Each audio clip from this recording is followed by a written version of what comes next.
L'empreinte écologique de l'humanité ne peut pas rester durablement au-dessus de la biocapacité de la planète. Et donc des gens disent « faut décroître ».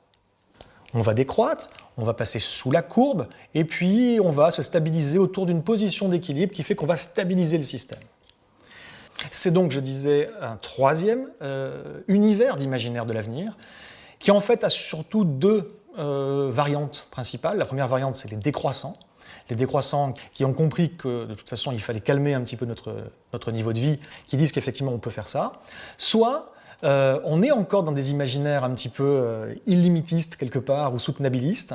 C'est une prolongation de gens qui disent on va pouvoir faire redescendre l'empreinte écologique de l'humanité tout en continuant à assurer une croissance économique de nos sociétés. Et donc ils pensent quelque part, eux, que certes l'empreinte écologique va faire ça, mais qu'au niveau de la croissance économique, c'est-à-dire la quantité de choses qu'on peut produire et de ce qu'on peut faire et ce qu'on peut acheter, ça va continuer à monter. Et qu'il va y avoir donc ce qu'on appelle un découplage entre l'économie et l'écologie, quelque part. Voilà. Des gens misent tout l'avenir là-dessus. C'est vraiment, aujourd'hui j'ai envie de dire, c'est certainement l'imaginaire dominant, celui-là.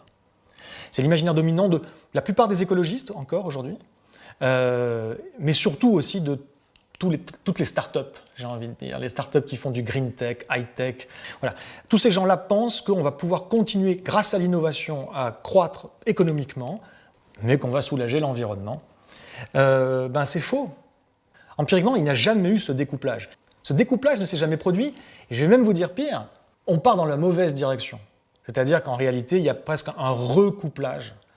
On utilise de plus en plus de choses pour assurer notre économie. Aujourd'hui, effectivement, on voit que pour produire un point de PIB, on utilise plus de matériaux qu'il y a 40 ans. Et donc, les gens qui disent « on va, c'est une évidence, grâce à notre innovation, on va réussir à découpler », c'est du rêve, c'est une religion.